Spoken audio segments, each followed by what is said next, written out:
Hello दोस्तों, career hub YouTube channel में आपका फिर से स्वागत है। आज की क्लास में हम प्रेसिडेंट यानी राष्ट्रपति के आर्टिकल्स से रिलेटेड जितने भी क्वेश्चन आपके एग्जाम में पूछे गए हैं और आगे पूछे जाने की संभावना है उन सभी को कवर करेंगे। और इसके साथ में हम इनसे रिलेटेड जो भी पॉइंट और आपके एग्जाम में पूछे जा सकते हैं उन सभी पॉइंट्स को साथ में कवर करेंगे। तो आज का पहला प्रश्न है, भारत के राष्ट्रपति का चुनाव कौन करता है? तो भारत के राष्ट्रपति का चुनाव किया जाता है संसद और राज्य की विधानसभाओं के द्वारा। संसद और राज्य की विधानसभाएं राष्ट्रपति के निर्वाचक मंडल में शामिल होती हैं। और इसके पहले जब हमने थ्योरी वाला सेक्शन देखा था, अगर आपने थ्योरी नहीं पढ़ी है तो फिर से हम एक बार देख लेते हैं कि यहाँ से रिलेटेड कौन कौन से एमसीक्यू आपके एग्जाम में और बन सकते हैं। तो देखिए, यह सबसे पहले राष्ट्रपति का जो निर्वाचक मंडल होता है उसमें कौन कौन शामिल होते हैं। तो उसमें शामिल होते हैं लोकसभा के निर्वाचित सदस्य, लोकसभा के निर्वाचित सदस्य, राज्यसभा के निर्वाचित सदस्य, इसके अलावा जो स्टेट होते हैं उन पे जो विधानसभाएं होती हैं वहां के निर्वाचित सदस्य, और इसके अलावा जो दिल्ली और पुडुचेरी हैं, दो यूटीज ऐसी हैं। दो यूटीज कौन कौन सी? तो दो यूटीज हैं दिल्ली और इसके अलावा पुडुचेरी।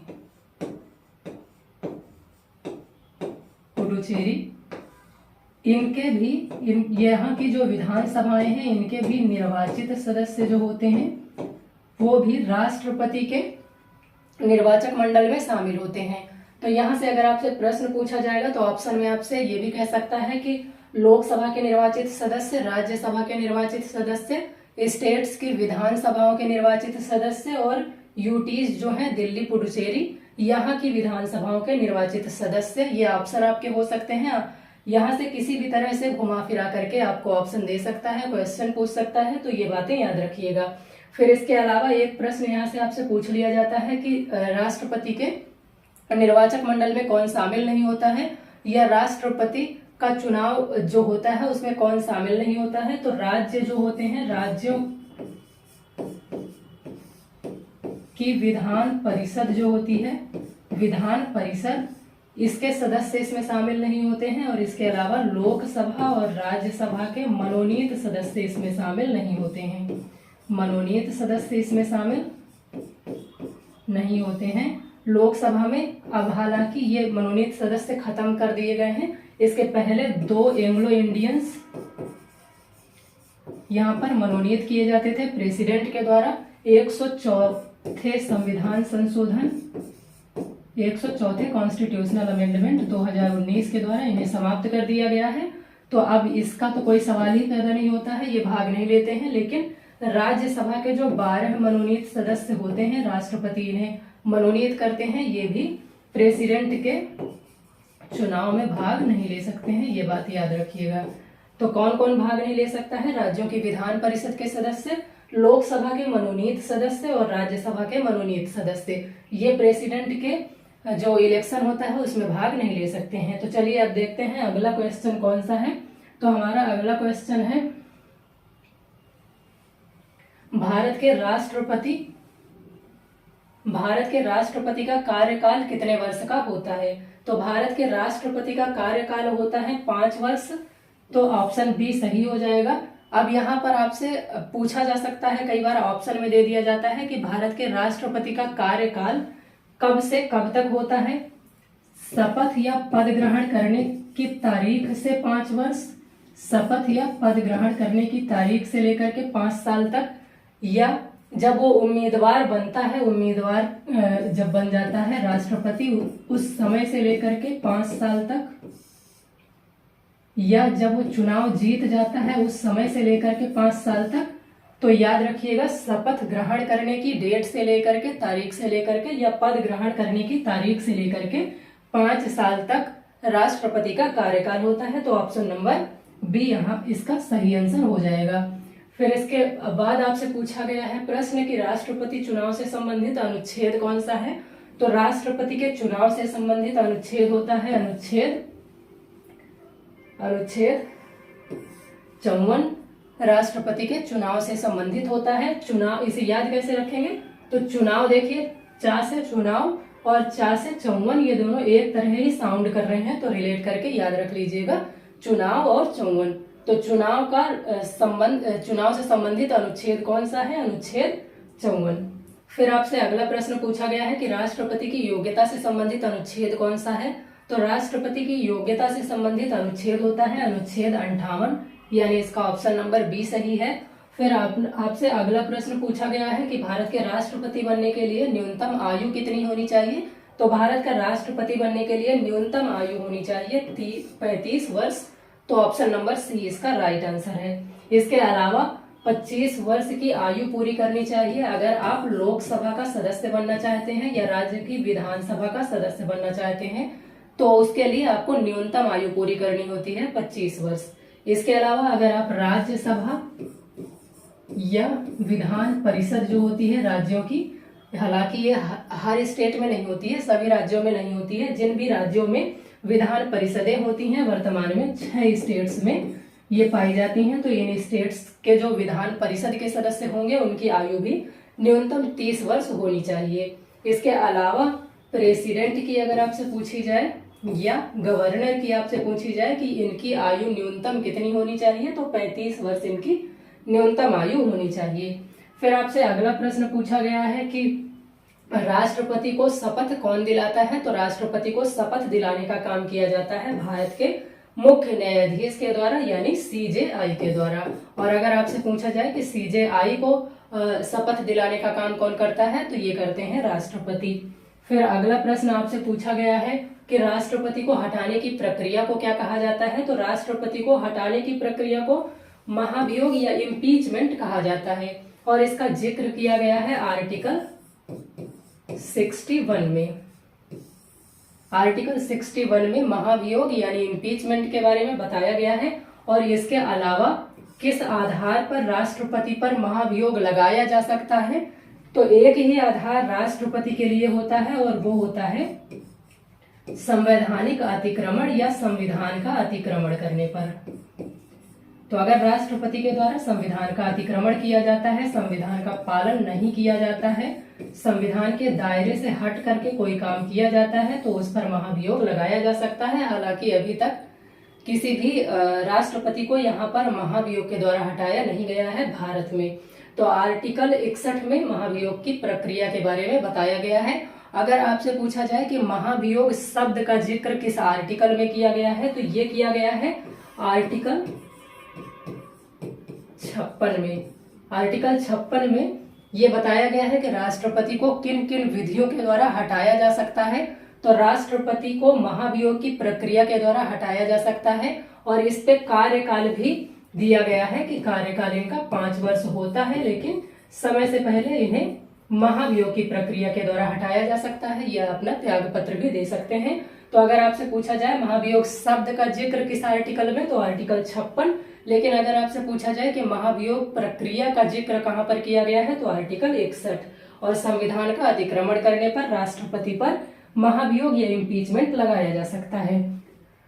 फिर देखिए अगला प्रश्न आपसे पूछा गया है कि राष्ट्रपति पद के लिए उम्मीदवार बनने के लिए न्यूनतम कितने प्रस्तावक और समर्थक होने चाहिए।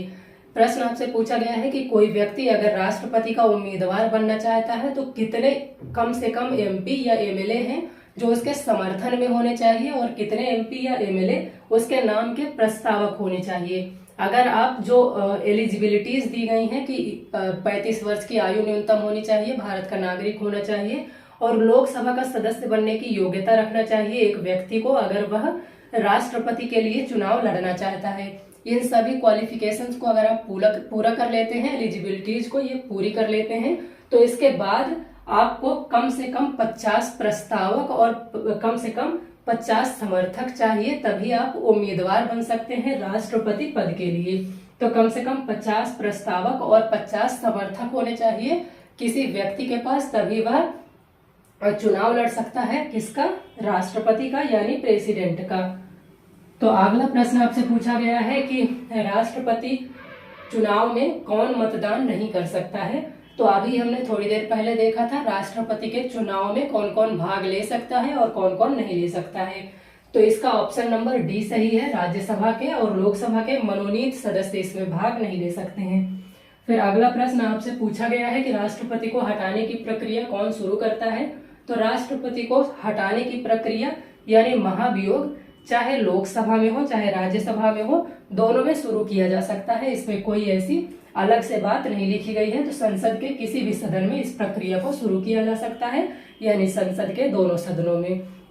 फिर आपसे अगला प्रश्न पूछा गया है कि राष्ट्रपति बनने के लिए उम्मीदवार को कौन से सदन का सदस्य होना चाहिए। तो अगर किसी व्यक्ति को राष्ट्रपति बनना है तो उसे लोकसभा का सदस्य बनने की योग्यता रखना चाहिए, लेकिन यहाँ पर किसी भी सदन का सदस्य होना राष्ट्रपति बनने के लिए आवश्यक नहीं है। तो किसी भी सदन का सदस्य होना आवश्यक नहीं है अगर कोई व्यक्ति राष्ट्रपति बनना चाहता है तो उसके लिए। फिर अगला प्रश्न आपसे पूछा गया है कि राष्ट्रपति चुनाव में विवाद होने पर कौन निर्णय लेता है।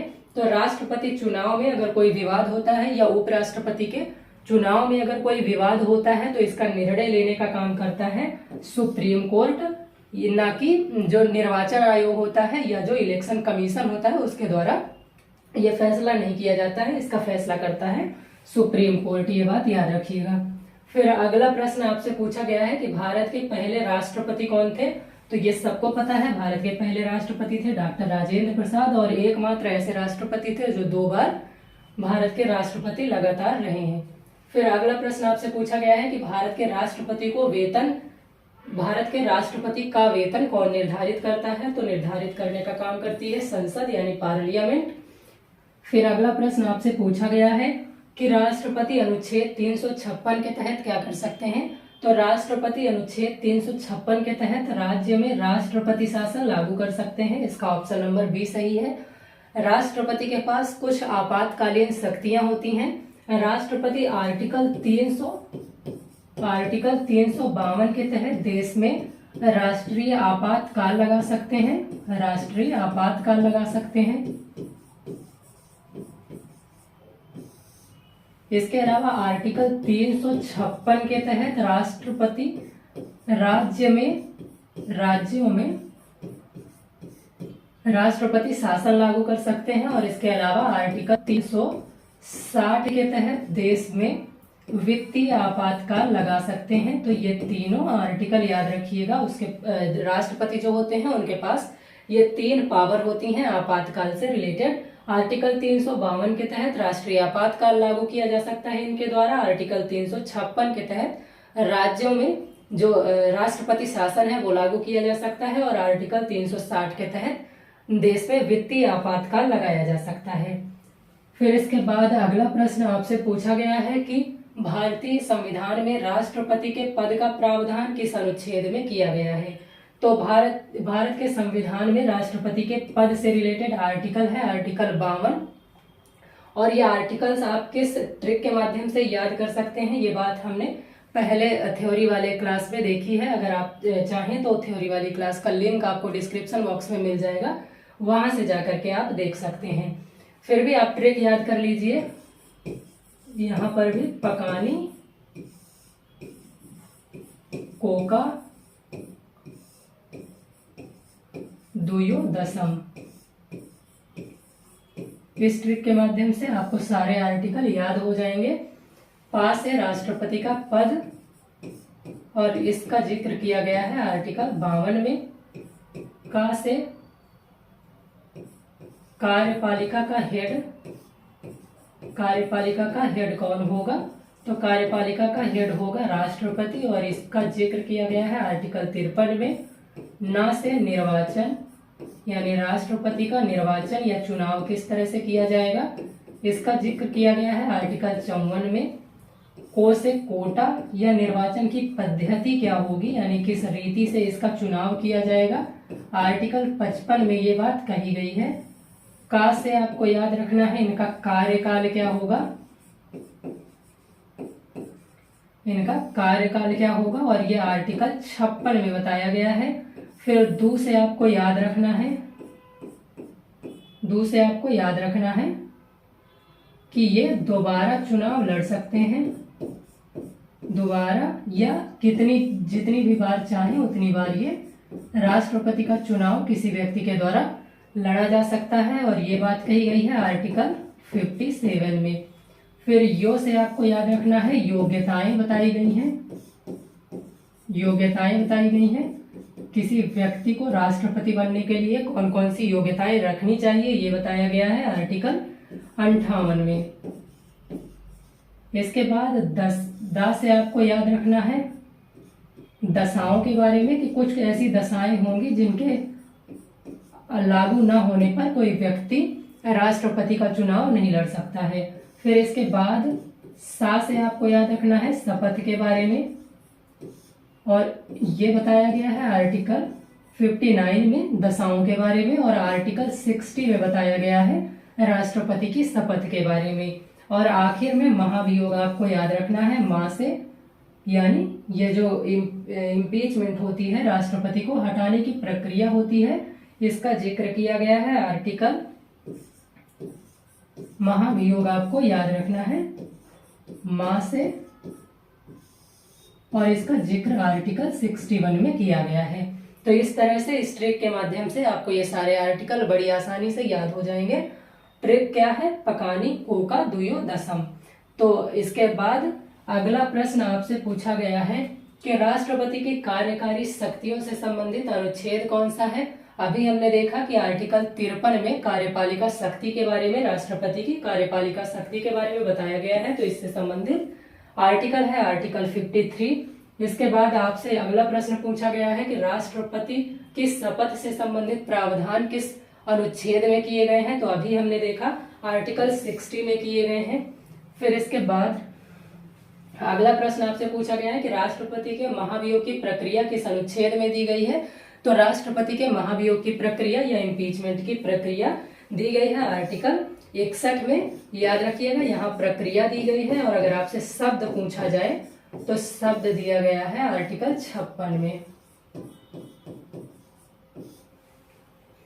फिर अगला प्रश्न आपसे पूछा जा चुका है कि यदि राष्ट्रपति का पद खाली हो जाता है तो नए राष्ट्रपति का चुनाव कितने दिनों के भीतर होना चाहिए। तो नए राष्ट्रपति का चुनाव 6 महीने के भीतर भीतर हो जाना चाहिए, और अगर जब तक इनका चुनाव नहीं हो जाता है, यानी राष्ट्रपति का पद अगर उनका कार्यकाल समाप्त होने से पहले ही खत्म हो जाता है, यानी या तो वो इस्तीफा दे देते हैं या उनकी मृत्यु हो जाती है, तो अगर राष्ट्रपति का पद रिक्त होता है तो ऐसी कंडीशन में उपराष्ट्रपति को